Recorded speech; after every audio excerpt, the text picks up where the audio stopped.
ಪಹಲ್ಗಾಮ್ ದಾಳಿಗೆ ಕಾರಣರಾದ ಒಬ್ಬ ಭಯೋತ್ಪಾದಕನನ್ನು ಕೂಡ ಬಿಡೋದಿಲ್ಲ. ಅವರು ಎಲ್ಲೇ ಅಡಗಿದ್ದರೂ ಕೂಡ ಹುಡುಕಿ ಹೊಡೆಯುತ್ತೇವೆ. ಮೋದಿ ಸರ್ಕಾರದಲ್ಲಿ ಯಾವ ಉಗ್ರರನ್ನು ಬಿಡುವ ಮಾತೇ ಇಲ್ಲ ಎಂದು ಕೇಂದ್ರ ಗೃಹ ಸಚಿವ ಅಮಿತ್ ಶಾ ಎಚ್ಚರಿಕೆ ನೀಡಿದ್ದಾರೆ.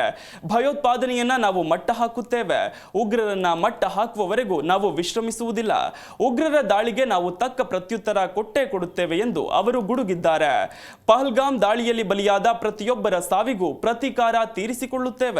ಅಲ್ಲಿಯವರೆಗೂ ನಾವು ವಿಶ್ರಾಂತಿ ತೆಗೆದುಕೊಳ್ಳುವುದಿಲ್ಲ ಎಂಬುದನ್ನು ಉಗ್ರರು ಮರೆಯಬಾರದು. ನಾವು ಭಯೋತ್ಪಾದನೆಯನ್ನ ಬೇರು ಸಹಿತ ಕಿತ್ತು ಹಾಕುತ್ತೇವೆ ಎಂದಿದ್ದಾರೆ. ಭಯೋತ್ಪಾದಕರು ಯುದ್ಧ ಗೆದ್ದಿದ್ದೇವೆ ಎಂದು ಭಾವಿಸಬಾರದು. ಈ ಹೋರಾಟ ಇನ್ನೂ ಮುಗಿದಿಲ್ಲ. ನಾವು ಎಲ್ಲ ಭಯೋತ್ಪಾದಕರ ಮೇಲೆ ಸೇಡು ತೀರಿಸಿಕೊಳ್ಳುತ್ತೇವೆ. ಅವರು ಎಲ್ಲೇ ಅವಿತಿದ್ದರೂ ಹುಡುಕಿ ಹೊಡೆಯುತ್ತೇವೆ. ಹೇಡಿತನದ ಕೃತ್ಯ ನಡೆಸುವುದು ತಮ್ಮ ದೊಡ್ಡ ಗೆಲುವು ಎಂದು ಉಗ್ರರು ಅಂದುಕೊಂಡರೆ ಅದು ಅವರ ಭ್ರಮೆ. ಇದು ನರೇಂದ್ರ ಮೋದಿ ಅವರ ಸರ್ಕಾರ. ನಾವು ತಪ್ಪು ಮಾಡಿದ ಯಾರನ್ನೂ ಸುಮ್ಮನೆ ಬಿಡುವುದಿಲ್ಲ ಎಂದವರು ಹೇಳಿದ್ದಾರೆ.